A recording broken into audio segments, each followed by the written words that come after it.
آقا کی شان میں دو مصرع پیش خدمت ہے، سماعت ہے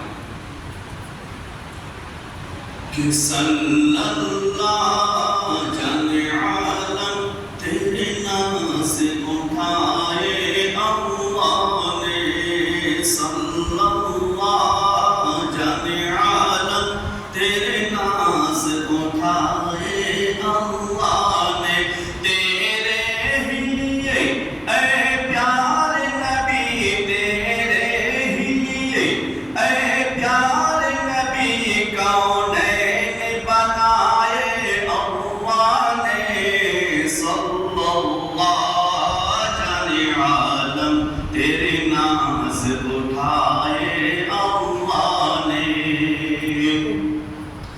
ماں حسن کا تیری سیرت ہے، ماں اجمل کا تیری صورت ہے، ماں حسن کا تیری سیرت ہے، ماں اجمل کا تیری صورت ہے، ورفعنا لک ذکرک کہہ کر تیرے رتبے بڑھائے اللہ نے، صلی اللہ جانے عالم تیرے نام سے اٹھائے اللہ نے، تیرے ہی لیے اے پیارے نبی، تیرے ہی لیے اے پیارے نبی کونین بنائے اللہ نے، صلی اللہ جانے عالم تیرے نام سے اٹھائے اللہ نے۔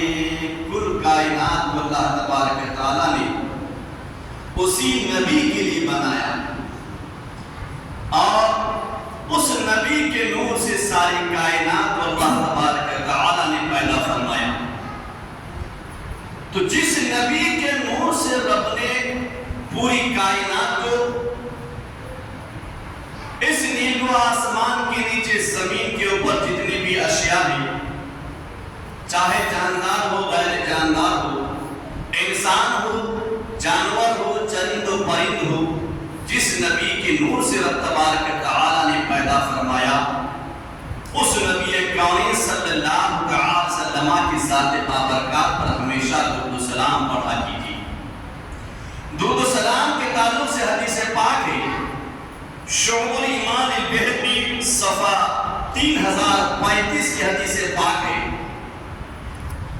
عن انس بن مالک رضی اللہ تعالی عنہ خاتم النبی صلی اللہ علیہ وآلہ وسلم قال قال النبي صلى الله عليه وسلم إن أقربكم مني يوم القيامة في كل موطن أكثركم علي صلاة في الدنيا۔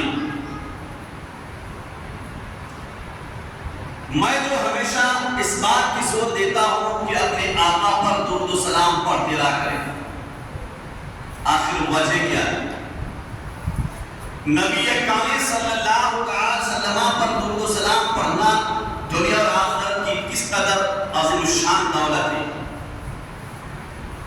تو حضرت انس بن مالک رضی اللہ تعالیٰ عنہ سے روایت ہے، وہ فرماتے ہیں کہ آقا کریم رؤوف الرحیم امام الانبیاء صلی اللہ علیہ وسلم نے ارشاد فرمایا کہ اے میرے دیوانوں، اے میرے پروانوں سنو، اِنَّا أَقْرَبَكُمْ مِنِّي يَوْمَ الْقِيَامَةِ فِي كُلِّ مَوْطِنٍ،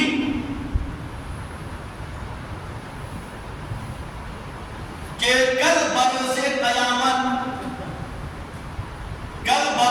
قیامت فی کل موطن، ہر مقام پر جہاں جہاں میں رہوں گا وہاں مجھ سے سب سے زیادہ، تم میں سے سب سے زیادہ میرے قریب وہ ہوں گی، اکثرکم علیہ صلاۃ فی الدنیا، جس نے دنیا میں سب سے زیادہ مجھ پر درود و سلام بھیجا۔ اب ذرا غور کریں کہ رسول کریم صلی اللہ علیہ وسلم قیامت کے میدان میں کہاں کہاں جلوہ بار ہوں گی۔ کبھی رسول کریم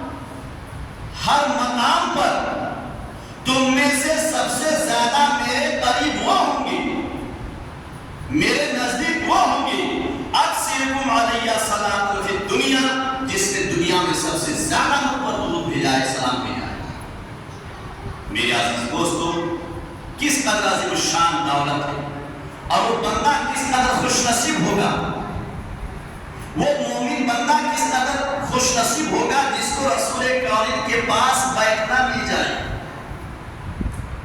جس کو رسول کائنات صلی اللہ علیہ وسلم کے قریب بیٹھنا نصیب ہو۔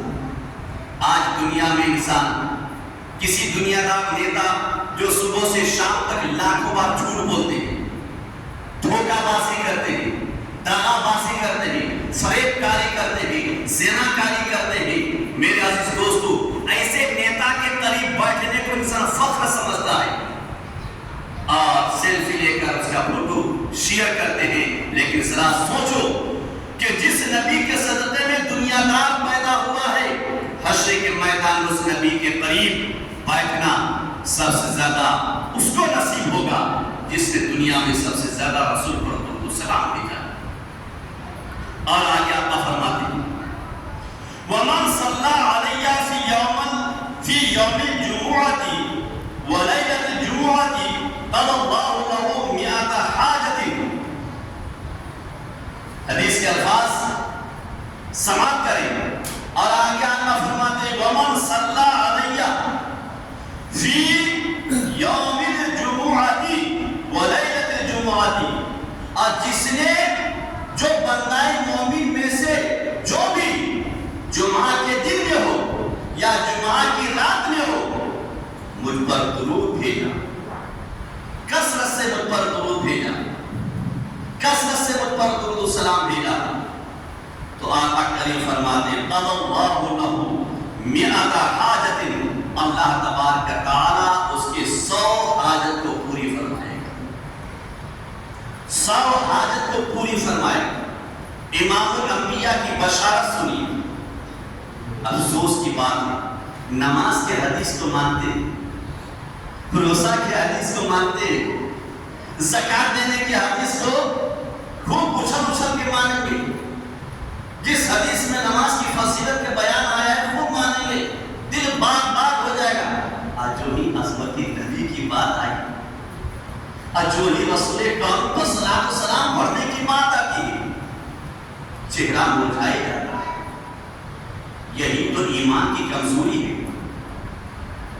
یہی تو ایمان کی کمزوری ہے اور ایمان کی بربادی ہے۔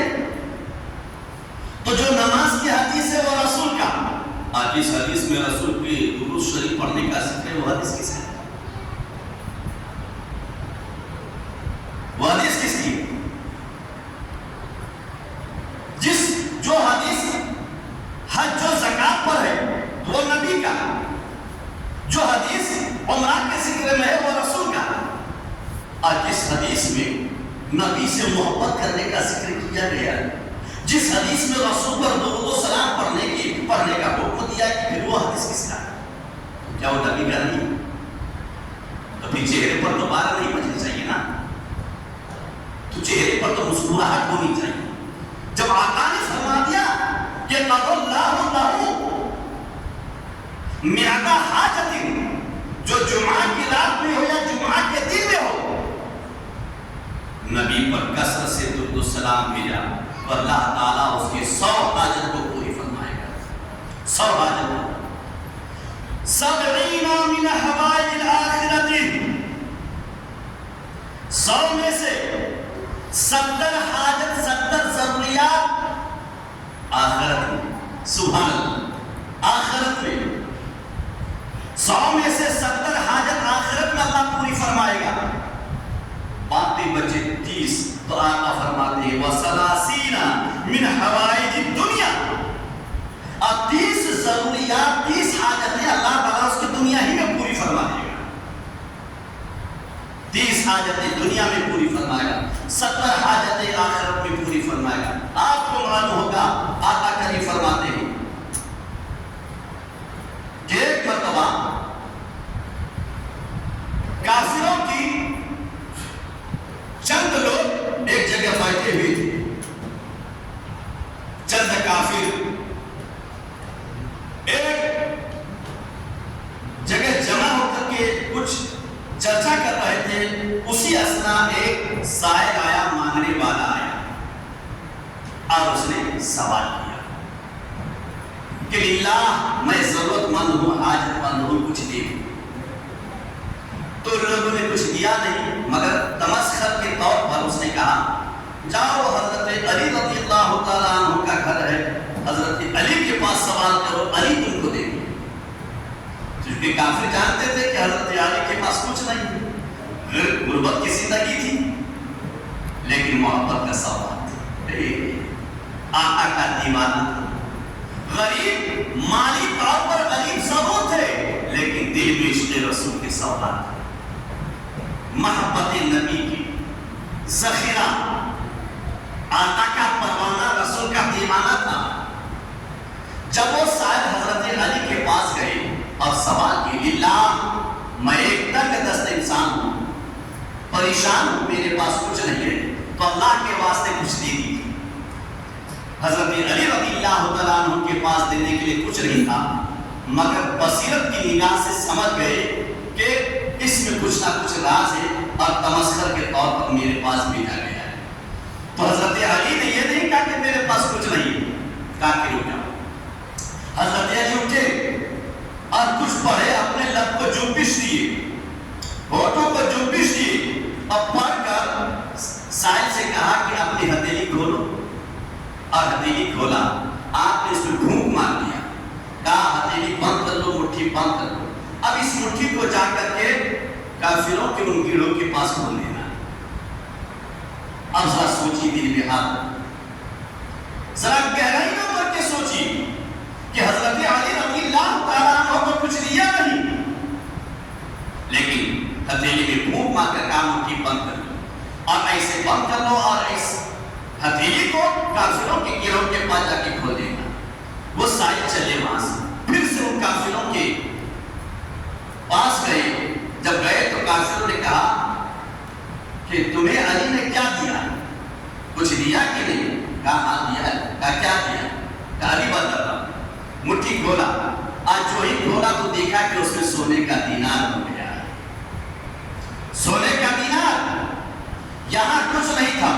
آؤ حدیث پاک کے سیر کرو، دل باغ باغ ہونی چاہیے، دل خوشی سے جھومنا چاہیے میرے عزیزوں۔ تو جب کافروں نے حضرت علی رضی اللہ تعالیٰ عنہ کے اس چمتکار کو دیکھا، دیکھنے کے بعد فوراً بے شمار کفار، ان میں سے کچھ کفار کلمہ اسلام پڑھ کر مسلمان ہو گیا، مسلمان ہو گیا۔ تو شرط سے بات کیے کہ دل میں عشق رسول ہو، محبت رسول ہو، نبی سے پیار ہو، نبی سے عشق ہو، محبت رسول میں جو عمل کیا جائے گا، الفت نبی میں جو عمل کیا جائے گا، عشق رسول میں جو عمل کیا جائے گا، اللہ تبارک و تعالیٰ اس عمل میں دنیا میں بھی تاثیر عطا فرمائے گا، اور قیامت کے میدان میں بھی اللہ تعالیٰ اس کا اجر عظیم عطا فرمائے گا۔ محبت سے درود پاک پڑھیں، اللہم صلی علی سیدنا شفیعنا حبیبنا مولانا محمد بارک وسلم، صلاۃ و سلام علیک یا رسول اللہ۔ اسی لیے کسی شاعر نے کہا ہے کہ کرو پیدا ہر ایک دل میں نبی کے عشق کا جذبہ، کرو پیدا ہر ایک دل میں نبی کے عشق کا جذبہ، یہی تبلیغ مذہب ہے، یہی تو دینداری، یہی تبلیغ مذہب ہے، یہی تو دینداری ہے۔ اور جنت میں جانے کا ارادہ ہو کر تمامی کا، تو گلے میں ڈال دوپٹہ محمد کی غلامی، گلے میں ڈال دوپٹہ محمد کی غلامی کا، اور دونوں جہاں میں مطلوب کا کچھ آرام ہے، ان کا دامن تھام لو جن کا محمد نام ہے، ان کا دامن تھام لو جن کا محمد نام بھی۔ محبت سے درود پاک اللہم صلی علی سیدنا شفیعنا حبیبنا مولانا محمد بارک وسلم، صلاۃ و سلام علیک یا رسول اللہ صلی اللہ تعالی وسلم۔ رب تبارک و تعالیٰ نے قرآن پاک کی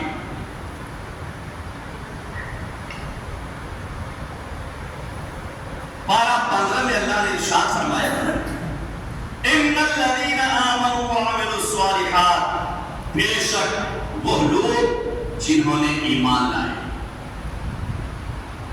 وعملوا الصالحات، اور نیک اعمال کیے، اپنی زندگی میں نیک اعمال کیے۔ انا لا نضيع اجر من احسن عملا، تو اللہ فرماتا میں ان کے نیکی کو ضائع نہیں کرتا۔ انا بے شک ہم لا نضيع ضائع نہیں کرتے. اجر من احسن اعمالا، جنہوں نے نیک عمل کیا ہے اس کا اجر اللہ برباد نہیں کرتا بلکہ اللہ تعالیٰ اس کو محفوظ رکھتا ہے. بسا اوقات اللہ دنیا میں بھی اس کا اجر دے دیتا ہے، قیامت کے میدان میں بھی اللہ تبارک تعالیٰ کا بھی اس کو اٹھا کے رکھتا ہے. اولئک لهم جنات عدن تجری من تحتهم الانہار، جنہوں نے نیک اعمال کی شرط یہ ہے کہ نمائش سے خالی ہو، نمائش سے خالی ہو اور مکمل ہو، مکمل ہو. ایسا نہیں کیا فرض پڑھے سنت چھوڑ دے، فرض پڑھے واجب چھوڑ دے، سنت پڑھ فرض پڑھے اور نفل اور سنت اور واجبات کو چھوڑ دے. کون سا فتویٰ میں لکھا ہے، رسول کے کس حدیث میں لکھا ہے بتا دیں. دل کے فتاوے کو مت غور کرو. شاید سیدھا کے کسی حدیث سے بتا دو کہ واجب کا جو چھوڑنے والا ہمیشہ ہو اس کا فرض کبھی قبول ہوگی. بخاری ہو، مسلم ہو، ترمذی ہو، ابن ماجہ ہو، ابو داؤد ہو، نسائی ہو، یا قرآن کے کسی آیت سے ثابت کر دیں کہ صرف ایک انسان زائد ہے، فرض پڑھتا ہے، واجب چھوڑ دیتا ہے، سنت مؤکدہ چھوڑ دیتا ہے، چاہے وہ مؤکدہ ہو، غیر مؤکدہ ہو یا وہ نفل ہو، ہمیشہ چھوڑنے والا ہے، تو کیا اس کا فرض قبول ہوگا؟ دنیا کا کوئی بھی مفتی اس پر فتویٰ دے یا کسی بھی سیاستدان کی طرف سے ساتھ ڈیکوریشن والی نماز کوئی فائدہ نہیں. خوف خدا، خشیت الہی میں اللہ کو سجدہ کرو، مکمل نماز پڑھو.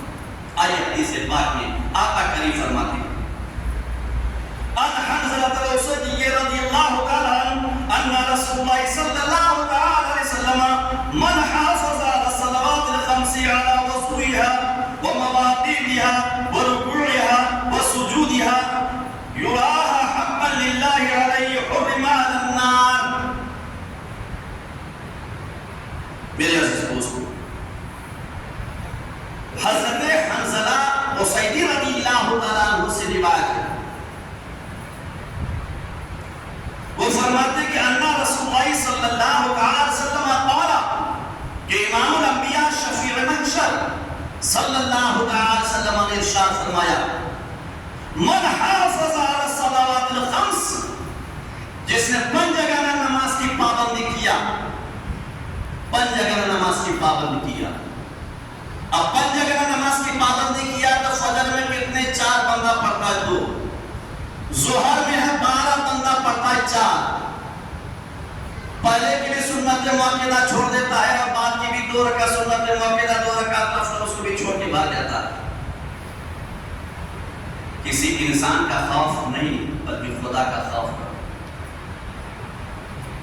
اللہ کا خوف کرو. خوف خدا تیرے دل میں اگر راسخ ہے تو کبھی نمازوں کو چھوڑ کے نہیں بھاگے گا، مکمل نماز پڑھے گا.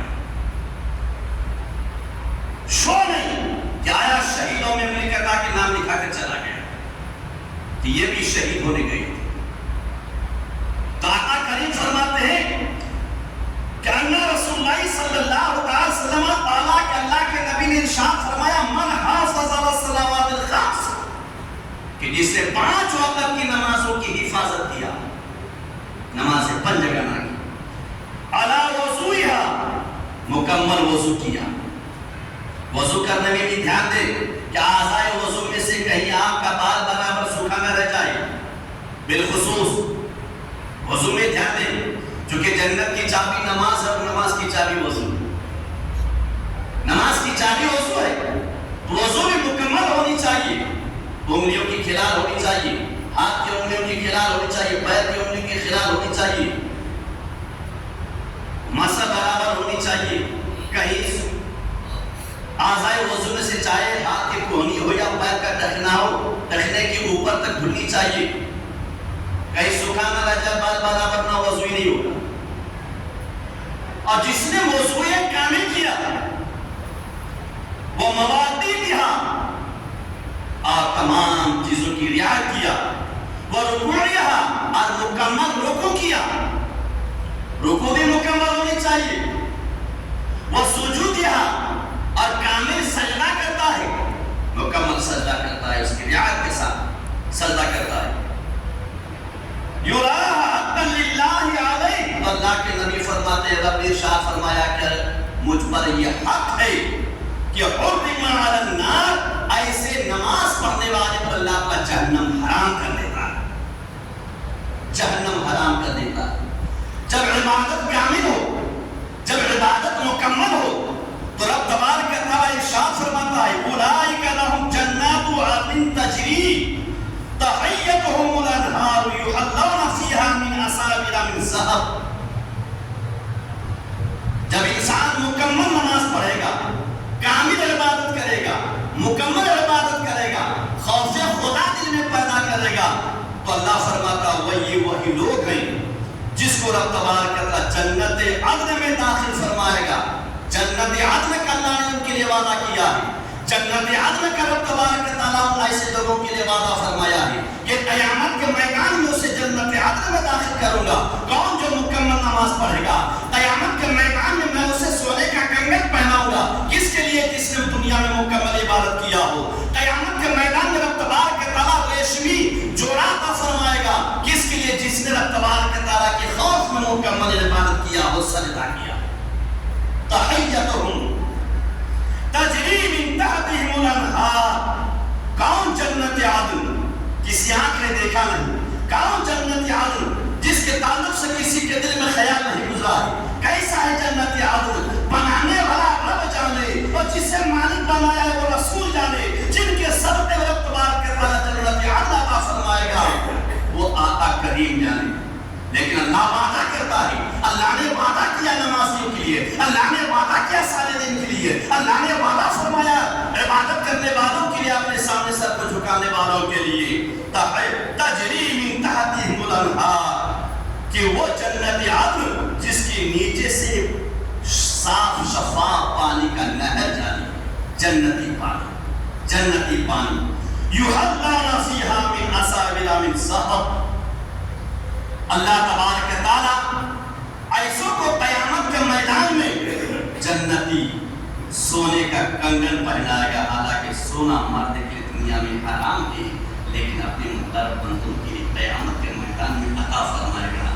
لیکن کب ہوگا میرے عزیزوں؟ جبکہ ہم اور آپ راہ راست پہ قائم رہیں، خوف خدا سے اللہ کے گھر کو آباد کریں، اپنی اولادوں کو نیک اور صالح بنائیں، نماز پڑھنے والا بنائیں، اللہ اس کے رسول کا نام لینے والا بنائے، خوف خدا میں زندگی گزارنے والا بنائے۔ اللہ کی بارگاہ میں دعا ہے اور پروردگارہ ہم سب کو نیک راہ پر چلنے کی توفیق عطا فرمائے، اور نماز کی بالخصوص پابندی کے لیے اللہ تبارک و تعالی ہدایت عطا فرمائے۔ خدا کا گھر ہے، نماز جمعہ ہے، زیادہ سے زیادہ اللہ کے گھر میں دے کر نیکیاں حاصل کریں، 10 ہو 20 ہو 50 ہو 100 ہو، اللہ کے گھر میں، کیونکہ اللہ ہی دیتا ہے، تو اللہ کے گھر میں تعاون کرنا ہے۔ جو